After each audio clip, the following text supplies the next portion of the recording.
Hoje vamos discutir a dimensão internacional da crise, fazendo as conexões entre a Operação Lava Jato e os seus efeitos no sistema internacional.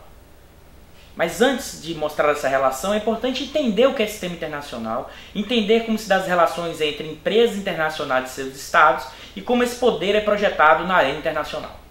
Mas para entender isso é preciso entender que o sistema internacional é marcado por uma disputa entre estados nacionais e é marcado por hierarquias. Os estados nacionais têm poderes completamente diferentes entre si. Qual é a potência maior hoje? Os Estados Unidos. E a potência por quê? Porque ela tem capacidade de gerar riqueza, porque ela tem a moeda de curso internacional e que ela tem capacidade de projetar as suas empresas no sistema internacional. Tanto projetar como defender os interesses dessas empresas nacionais. Essa é a arena internacional, marcada por disputa entre estados e que tem a ver com o quê? Disputas entre empresas transnacionais. Né? Isso acontece. A defesa dos interesses, por exemplo, de empresas norte-americanas, o Estado Nacional norte-americano projeta isso nas arenas da OMC, do Banco Mundial, para defender os interesses nacionais, os interesses dessas empresas. Ou seja, o poder de um Estado nacional tem a ver com o poder econômico dessas empresas, tanto internamente quanto externamente. Então a estratégia no sistema internacional passa por uma disputa o tempo inteiro de poder e pela capacidade do Estado Nacional projetar os seus interesses que passam pelos interesses das empresas nacionais. Isso é fundamental para entender a lógica da hierarquia e do sistema internacional, porque ele não é um sistema internacional no sentido globalista ou no sentido de uma confederação de nações em que todos têm o mesmo poder. Não. A hierarquia é determinante e nesse sistema, quem não sobe, cai. É um sistema que necessariamente o Estado Nacional e suas empresas precisam reforçar constantemente o seu poder.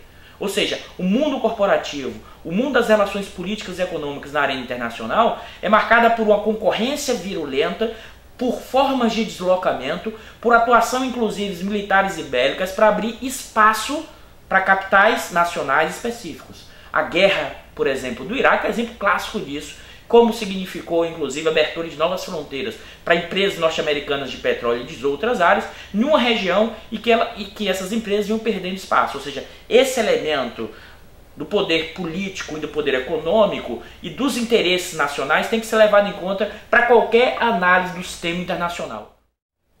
Nesse cenário, é importante entender que não que os procuradores da Lava Jato estejam sendo coordenados pelo governo norte-americano. Em sua visão, em sua busca de construir um novo capitalismo livre da corrupção, livre da relação entre público e privado, seguindo seus interesses, acaba como efeito direto desse processo desestruturando cadeias produtivas importantes.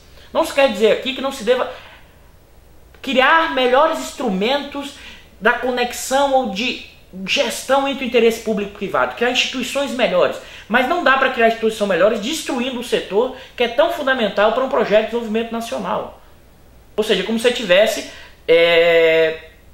desestruturando tudo e como se fosse possível depois reconstruir. Não vai reconstruir. E não vai por quê? Porque vai entrar cada vez capital estrangeiro e vai limitando a possibilidade de conduzir um projeto nacional. Então essa relação no externo, como muitos analistas querem dizer que tem um efeito direto dos Estados Unidos, não é um efeito direto. Tem um efeito indireto. Jogou-se um germe, jogou-se uma bactéria. Só que todos os agentes da sociedade brasileira achou que poderia comandar essa bactéria.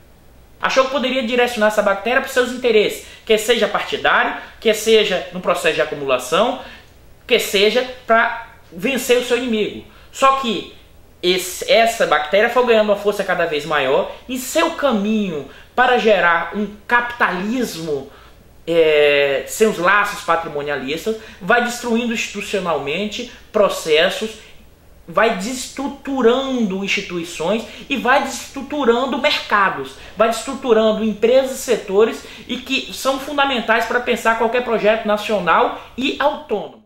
É ingênuo acreditar que essas empresas estrangeiras não atuam de forma corrupta ou têm relações puras com o Estado Nacional de qualquer país. Isso é uma completa ingenuidade, isso é de um idealismo que nem o Kant acreditaria que é possível ouvir isso de alguém que está operando e que está no Estado Nacional tentando construir um capitalismo novo e puro na sociedade brasileira.